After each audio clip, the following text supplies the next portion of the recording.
수강생 여러분 안녕하세요. 한국경제와 해외 원조 강좌를 맡은 류상윤입니다. 한국경제의 역사에 관심을 가지신 여러분들을 만나게 되어 반갑습니다. 이번 강의부터 몇 주차에 걸쳐서는 한국경제의 원조 의존도가 높았던 1950년대에 초점을 맞추어 여러 측면에서 원조의 실태를 살펴보도록 하겠습니다. 이번 강의에서는 미국 주도 원조가 한국에 제공되는 과정에서 한국 내 현지 수행 체계가 어떻게 확립되고 변화했는지를 검토해 보고자 합니다. 강의의 키워드는 합동경제위원회 (Combined Economic Board입니다. 미국은 원조를 제공했을 뿐만 아니라 그 원조의 효과를 극대화하기 위해 한국 정부의 정책 변화를 요구했습니다. 미국 원조 당국과 한국 정부가 효과적인 정책을 논의하고 결정하는 기구가 바로 합동경제위원회였습니다. 합동경제위원회는 한국전쟁을 거치면서 설립되었는데 먼저 합동경제위원회가 설립되기 전의 상황을 살펴보고 다음으로 합동경제위원회의 설립과 활동 그리고 폐지에 관해 정리해 보겠습니다. 지금 보시는 것은 한국은행 경제통계연보에 실린 외국 원조 수입 총괄표입니다.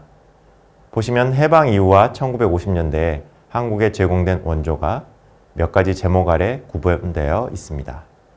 맨 처음 제공된 것이 가리오와, 즉 점령지 행정구호 원조입니다. 제2차 세계대전에서 일본이 패한 후 일본의 식민지였던 조선의 북위 38도선 이남 지역은 미국의 점령지가 되었습니다. 한국뿐만 아니라 일본, 독일 등 당시 미국의 점령 지역들에서 식량 지원 등 구호를 위해 제공된 원조를 통칭 가리오아라고 하였으며 미 육군부가 집행기관이었습니다.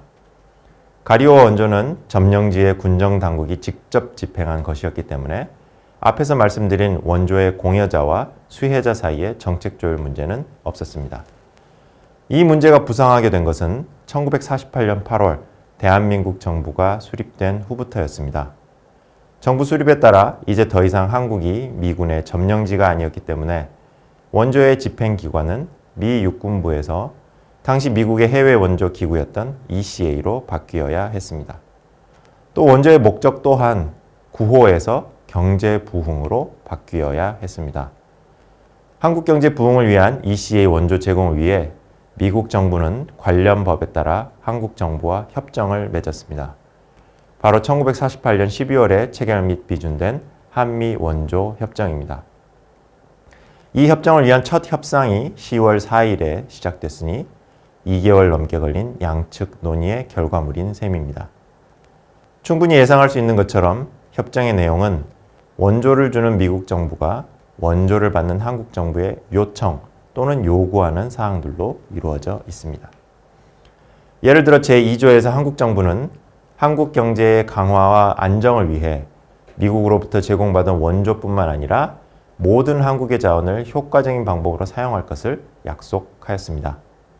세부 사항을 보면 예산 균형, 통화 발행 통제, 외환 및 환율 정책, 식량 정책 등을 망라하고 있습니다. 또한 제4조는 대한민국 정부가 수출입 계획을 미국 원조 대표와 합의해서 정하도록 했으며 외환 배정 또한 미국 원조 대표와 협의하고 그의 동의를 얻어 배정하도록 했습니다. 다시 외국에 종속될 것을 우려하는 여론이 강한 신생 독립국인 한국의 정치에서 이런 조항들은 매우 민감할 수밖에 없었습니다. 실제로 미국 국립문서기록관리청에 남아있는 당시 협상 회의록을 보면 한국 측 대표단은 미국 측이 작성해온 협정 초안에 대해 내정 간섭 우려를 표명하였습니다. 예를 들어 10월 13일 열린 세 번째 협상에서 한국 측은 미국 원조뿐만 아니라 한국의 자원도 효과적으로 사용할 것을 언급한 대목에 이의를 제기하면서 이 조항이 미국 법에 있는 것인지 아니면 한국과의 협정에만 특별히 들어간 것인지 물었습니다. 이에 대해 미국 측은 법에 명시된 것은 아니나 여러 조항에 내포되어 있으며 오스트리아와의 협정을 예로 들면서 이 조항이 다른 나라와의 협정에도 들어가 있다고 대답했습니다. 그러면서 한국 경제 재건을 위해서는 재정개혁 등 원조 이해의 노력이 필요하다는 것을 강조했습니다. 한국 측은 그러한 노력이 필요하다는 것은 다 알고 있으나 이 문구가 사람들에게 내정 간섭으로 보일 수 있다는 점을 우려했습니다. 하지만 결과적으로 이 부분은 일부 문구를 수정하는 선에서 타협이 이루어져 협정 제2조에 포함되었습니다. 원조를 주는 미국 측의 의사가 강하게 반영됐다고 볼 수 있겠습니다. 한편 협정 제3조는 미국 정부가 한국 내 대표 1명을 임명하도록 했습니다. 그리고 이 대표와 직원들이 한국 정부를 도와 한국 자체의 자원과 미국의 원조를 효과적으로 사용할 수 있도록 할 것을 규정했습니다. 이 조항에 따라 한국에 대한 원조 제공의 현지 실무를 담당하는 기구로서 1949년 1월 1일부터 주한경제협조처가 활동을 시작하였습니다. 주한경제협조처는 워싱턴의 ECA 본부의 지휘하에 있으면서 동시에 한국에서는 주한미 대사의 관할하에 있기도 했습니다. 주한경제협조처의 대표는 미 군정의 경제고문을 지낸 아서 C. 번스가 맡았습니다. 번스는 YMCA의 초빙으로 해방 이전 함흥 지역에서 6년 동안 농촌 갱생을 위해 활동했습니다. 미 국무부는 농업경제학 박사인 그의 농업 문제에 대한 식견을 높게 평가하여 그를 미 군정 경제고문으로 임명한 바 있습니다. 주한경제협조처는 200여 명의 규모로 구성되었다고 합니다. 지금 보시는 것은 주한경제협조처의 조직도입니다. 이 조직도가 실려있던 당시 미국 공문서에는 조직의 기능에 대한 설명도 있었습니다. 예컨대 주한경제협조처 대표는 한국에 대한 성공적인 경제협조 프로그램을 기획하고 실행할 책임을 졌습니다. 프로그램 리뷰 스텝은 한국의 전반적인 경제 상황과 경제 회복 목표에 비추어 경제협조 프로그램을 통합하고 지속적으로 리뷰하는 역할을 수행했습니다. 주한경제협조처에는 2명의 부대표가 있었습니다.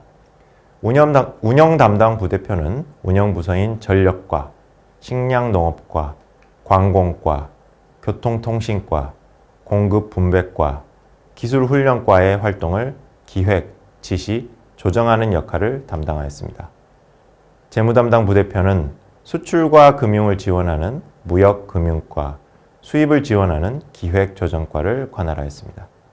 이처럼 ECA의 원조 대상은 한국 경제 전반을 망라하였던 것입니다. 그렇다면 실제 원조 실적은 어떠하였을까요?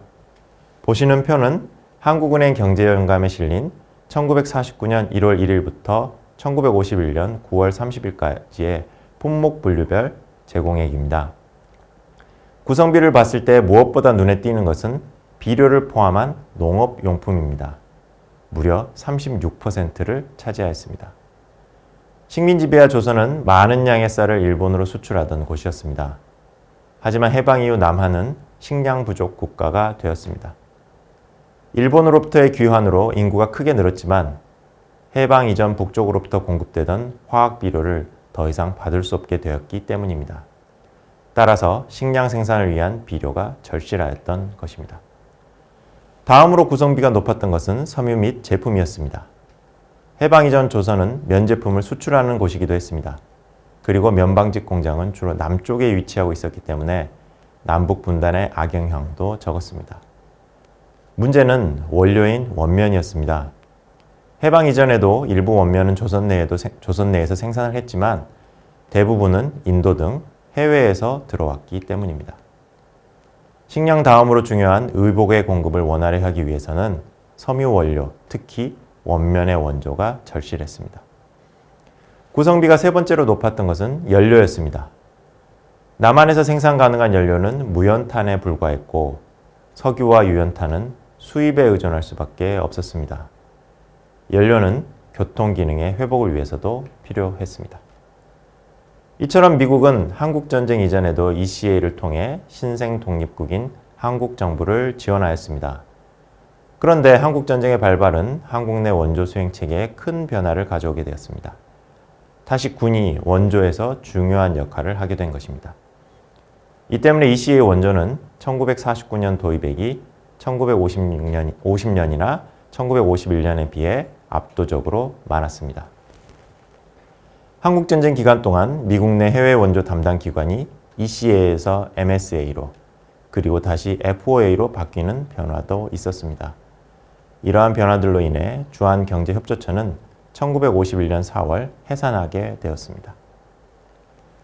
지금까지 1948년 정부 수립 후 한미가 원조협정의 체결, 그리고 그에 따른 주한경제협조체의 설립과 활동에 대해 알아보았습니다. 다음 시간에는 한국전쟁 발발 이후 미국의 한국에 대한 원조 목표가 달라짐에 따라 현지 수행 체계가 어떻게 변화해 갔는지를 합동경제위원회에 초점을 맞추어 정리해 보겠습니다.